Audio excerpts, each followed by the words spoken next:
Hi guys, it's Morgan and welcome back to my channel. Today I'm going to be talking about the series finale of Stranger Things. Now, if you haven't seen the series finale of Stranger Things, there will be spoilers in this review, so stop watching if you don't want to be spoiled.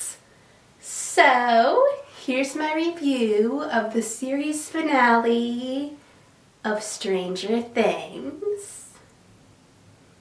You could tell that Eleven felt bad when Mike was telling her that everything would be over after one last fight, since because of her and Callie's plan, Eleven knew that she would never see Mike again, but she also knew that she couldn't tell him. And since soldiers were watching Eleven, Callie, Hopper, and Murray, I was just hoping that the plan to defeat Vecna would work, since it was obvious that Holly, Derek, and the other kids were in a lot of danger. It was funny when Mr. Clark called Erica out on her language, but Erica was right when she told Mr. Clark that this situation demanded cussing. It was also funny when Erica asked Mr. Clark how it felt for him to be helping to save the world, and Mr. Clark said that it felt pretty goddamn swell. I really love that Mr. Clark finally found out what's been going on, since in past seasons the group would ask him science questions and they would use the answer he gave them to deal with whatever they were dealing with in the Upside Down. But Mr. Clark didn't know what they were actually doing, but now he does. I was also worried when Erica and Mr. Clark saw the military soldiers go to the church, and I was also worried when Dr. K saw the truck from the radio station, since it meant that Max and Vicky, who were still at the radio station, were in trouble. I didn't blame Eleven for being nervous when she, Callie, and Hopper went into the room with the bath in the Hawkins lab in the Upside Down, since it was bringing back memories of when Dr. Brenner would make Eleven go into the bath, which were obviously traumatic for her. And even though it was clear that it was hard for Hopper to promise Eleven that if something went wrong, he wouldn't pull her out of the bath until Eleven was sure that Henry was dead, it made sense when Hopper told Eleven that he would promise that if Eleven promised that if the plan worked, they would get out of there, and that Dr. K and her plans would be a problem for another day. And even though Eleven agreed, it was obvious that she was lying to Hopper, since she didn't want him to know about her and Collie's plan. Mike proved that he's a good friend when he told Will that he should have been there for him, but he wasn't. And when Mike said that he was so self-absorbed he didn't notice, and that he felt like an idiot and said he was sorry, it seemed like he was telling Will that he now realizes that Will has a crush on him and is apologizing for not noticing it before. But it was nice when Will told Mike that he didn't need to be sorry and that he wasn't an idiot. It was also a sweet and funny moment when Will told Mike that the only thing that mattered was that Mike was still there and he still thought that he and Will could be friends, to which Mike replied, "Friends? No thanks," which caused Will to look worried until Mike said that they were best friends. I didn't blame Max for being nervous when she was able to get out of her wheelchair, since she clearly thought that Vecna had somehow gotten her again. But luckily, it was Eleven and Kali, and they were contacting Max so she could show them how to get through Vecna's mind. I also didn't blame Vicky for how she reacted when she went back to Max after getting a snack and saw her in a trance, since Vicky was already worried about something going wrong, so she had an understandable reaction. And things got a lot harder for Vicky when she saw outside through the window that Dr. K and the soldiers had arrived at the radio station. I was worried for the group on the tower in the Upside Down, since they realized that the tower needle didn't line up with the rift, and that if the abyss hit the tower needle, the tower would come down. So Dustin got in touch with Hopper and told him that they needed 11 to stop the merge in 30 seconds.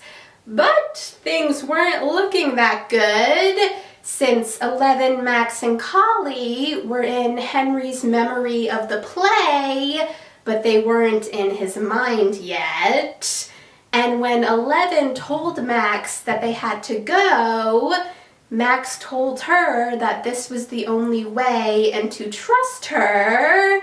And right when the tower was about to come down, 11, Max, and Kali were able to get into Henry's mind and push him away from the kids, which caused the kids to come out of their trance, and the tower didn't fall. I'm sure seeing Steve dangling from the tower made everyone's heart stop, since I had seen posts online about how people were hoping that Steve wouldn't die, and Dustin's reaction to it was not comforting, so it was a relief that Jonathan saved Steve.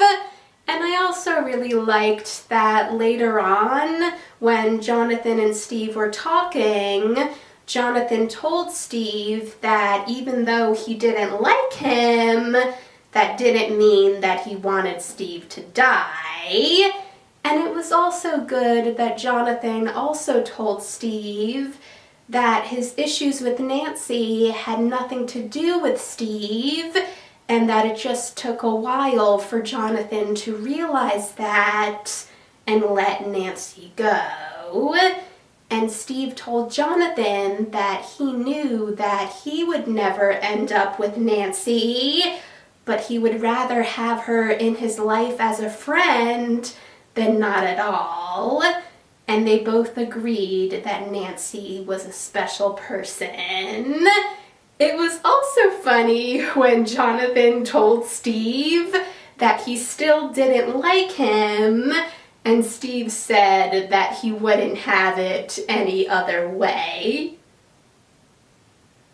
I loved seeing Max and Holly reunite, but I didn't blame the other kids for being scared of Max, since they still believed that Max was a monster, but Max told them that she wasn't, and that she could prove it, and thanks to Collie's powers, Max was able to show the kids Henry holding Eleven captive without Henry knowing that the kids were watching him, and the kids saw Henry's hand turn into Vecna's hand, and Max told them that everything Holly told them was true and that they had to get out right now.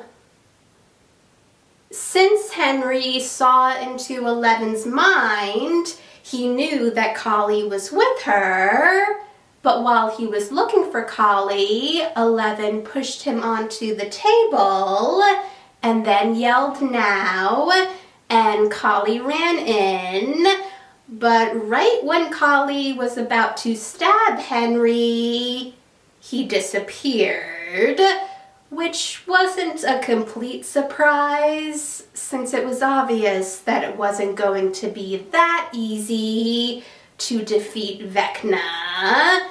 And Eleven and Collie met up with Max and the kids, and when Max found out that Henry escaped, she realized he was going back to the real world, and everyone started running. It also showed that Derek cares about everyone, since he got out of breath but told everyone to save themselves and leave him. But it was good that Max convinced Derek to keep running. I was worried for Hopper when Vecna made him see his dead daughter Sarah, and made Sarah say that Hopper knew this would happen to her, just like he knows that it'll happen to Eleven.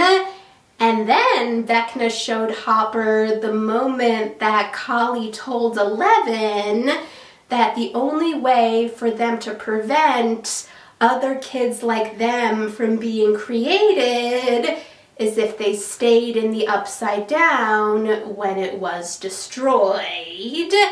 And because of Vecna's torture, Hopper shot Vecna, but then realized that he actually shot Eleven, and when he saw that Eleven was bleeding, he took her out of the bath, which caused Eleven, Collie, and Max to leave Henry's mind. But then it was revealed that Hopper did what Vecna wanted him to do, since Hopper realized that Eleven wasn't actually bleeding, which meant that the children were all alone. But I was really proud of Holly for taking charge and for telling the other kids to follow her to the cave. I understood where Hopper was coming from when he told Eleven that he wouldn't detonate the bomb to destroy the Upside Down until he knew that Eleven was safe in Hawkins with the others.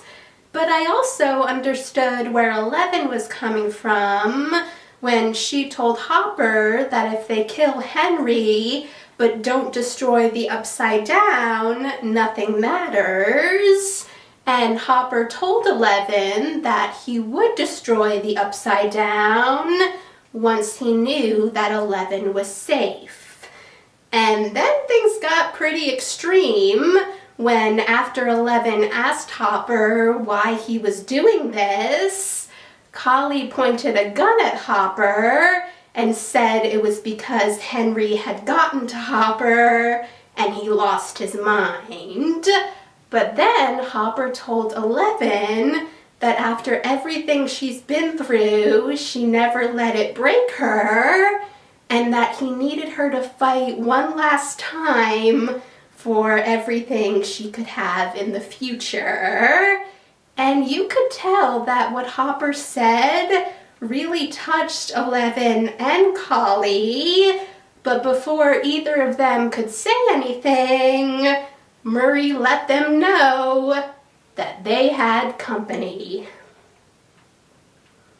I was worried for Derek when Holly realized that he wasn't with them when she and the other kids got to the cave. And then when Holly went back for Derek and the two of them were almost at the cave, Henry used his Vecna hand to grab Holly, which made me more concerned. But luckily, Derek was able to pull Holly into the cave. And I'm not going to say what Derek said to Henry, but I was proud of Derek. He's really come a long way. But things weren't looking good for Holly, Derek, and the kids when Henry was fighting against his childhood memory that had prevented him from going into the cave and was getting into the cave. But luckily, Will saw it happening and told the rest of the group that he was in to go on without him so he could try to fight against Henry. And it made sense that Joyce stayed with Will since she wasn't going to leave her son alone. I know Hopper cares about Eleven, but I felt really sorry for Collie when Hopper picked Eleven up after the soldiers started using the frequency that hurts Eleven and Collie and left Collie alone. But luckily, Hopper came back for Collie, but then they were both captured by the soldiers. And even though things weren't looking good for them, Hopper wouldn't tell them where Eleven was. And right when it looked like they were both going to be killed, Murray was able to blow up the soldiers' helicopter, and Eleven was able to use her powers to kill all the soldiers. But sadly, after that was over, they realized that Collie had been shot. And I felt really sorry for Eleven while she was crying by Collie's side after Hopper left to find bandages. And Collie told Eleven not to cry and that her story was always going to end this way. And by the time Hopper came back, Collie was dead. It was sweet to see Will tell Henry that what happened to him wasn't his fault and that Henry was a vessel like Will was. And Will told Henry that he could resist the Mind Flayer's control and help them defeat the Mind Flayer. And for a second, I was wondering if Henry was going to agree and if we were going to have a redemption arc for him. But Henry refused, and he told Will that the Mind Flayer has never controlled him and that he has never controlled the Mind Flayer. And he also told Will that he could have resisted the Mind Flayer, but he didn't want to, and that they are one. It was an emotional scene when, before Eleven hopped up the boulders to get to the abyss, she told Hopper how he had become her dad, but she wasn't a kid anymore. And she also gave Hopper back the blue hair tie that used to belong to his daughter Sarah. And she told Hopper that she wasn't Sarah, and that Sarah didn't have a choice to make, but that Eleven does, and that she needed Hopper to trust that she would make the right one and to believe in her. And even though we didn't see Hopper's response, we know that he agreed. Things were not looking good for Mike, Dustin, Lucas, Steve, Jonathan, Nancy, and Robin when they were running away from the Mind Flayer. But luckily, 11 showed up and went inside the Mind Flayer to fight Vecna. And Mike, Dustin, Lucas, Jonathan, Steve, Nancy, and Robin helped 11 by fighting the Mind Flayer. And Will helped 11 fight Vecna, and the Mind Flayer and Vecna were defeated, and Holly, Derek, and the rest of the kids were saved. I really loved that it was Joyce who gave Vecna the final blow, and it was a really powerful scene when, while Joyce was killing Vecna, all of the other characters were watching and thinking about all the things that they had been through because of Vecna. Everything was looking good while the characters were on their way out of the Upside Down, but when they got out of the Upside Down, they saw that Dr. K and the soldiers were waiting for them. But right when it looked like things were going to end badly for everyone, Mike and Dustin realized that 11 had gone back into the Upside Down. 11 and Mike's goodbye scene was heartbreaking. And it was really sad to see the horror on all of the characters' faces while they watched the Upside Down be destroyed with 11 still inside it. I am wondering how Dr. K and the soldiers reacted to the Upside Down being destroyed and 11 being gone, since it just cuts from that scene to the day of their high school graduation. So you would think Dr. K would have some type of a reaction, or were they just like, well, I guess you guys could leave now.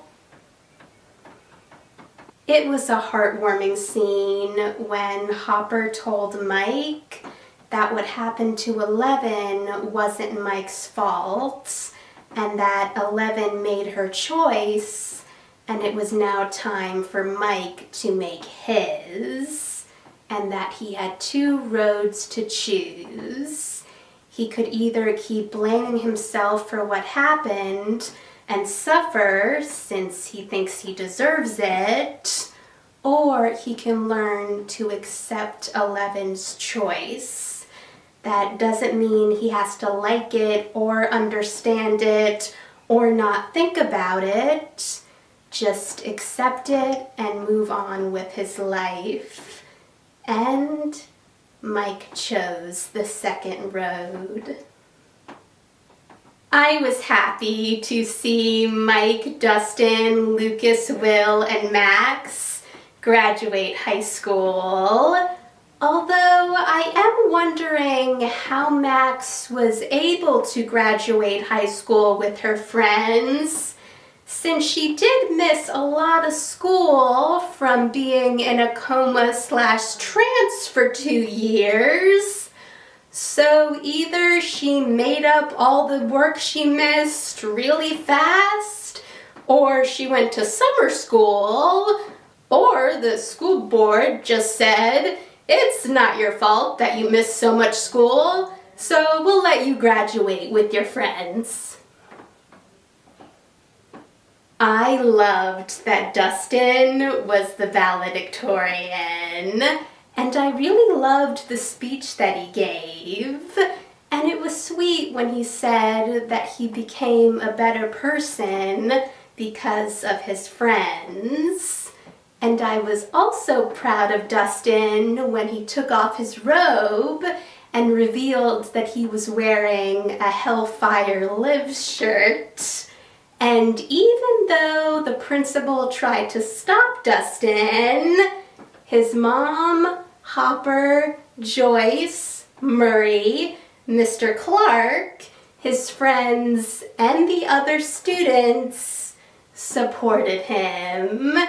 It was also really heartwarming to see Dustin honor Eddie, since he did what Eddie told him he wanted to do when he graduated.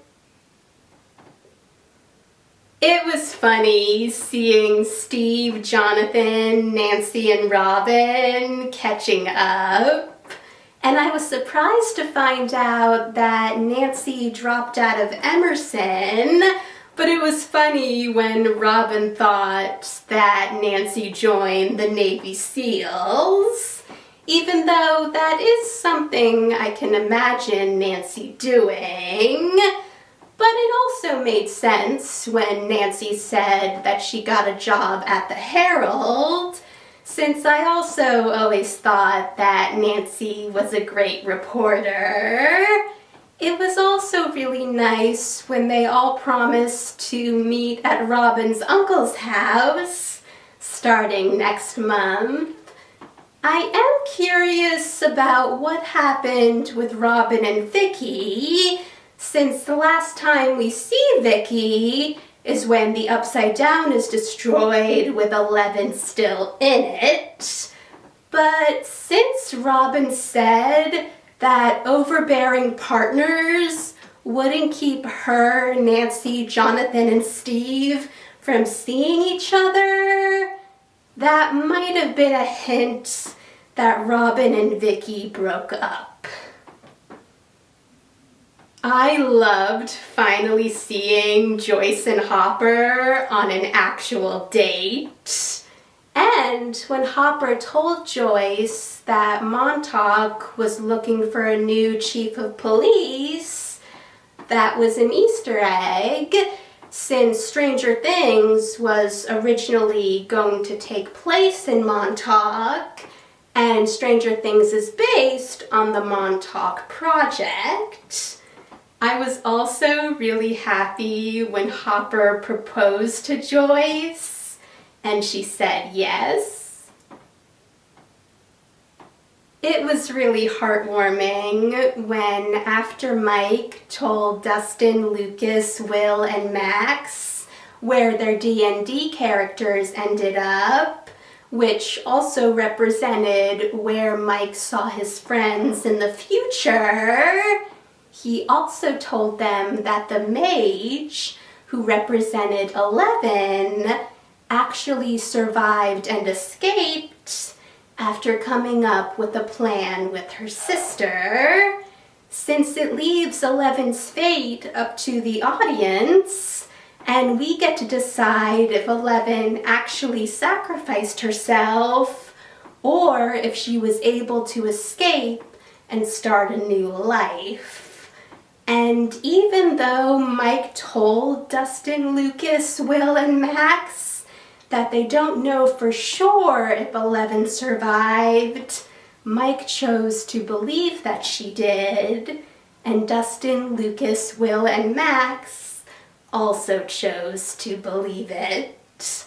I also loved that the last scene was full circle, since Stranger Things ended with Mike watching Holly, Derek, and their friends start their own game of D&D, and you could tell while Mike was looking at them that he was thinking of himself and his friends. Even though it would be sad, since it would mean that 11 could never see her friends again, I also choose to believe that 11 survived and started a new life, since she definitely deserves it after everything that she's been through. One sign that the 11 that they saw in the upside down was an illusion is that the frequency sounds weren't causing her pain like it usually does. And another sign is that 11's nose wasn't bleeding after she had her last moment with Mike, and usually when 11 is using her powers, her nose bleeds. Thanks for watching, guys! If you saw the series finale of Stranger Things, let me know in the comments what you thought about it.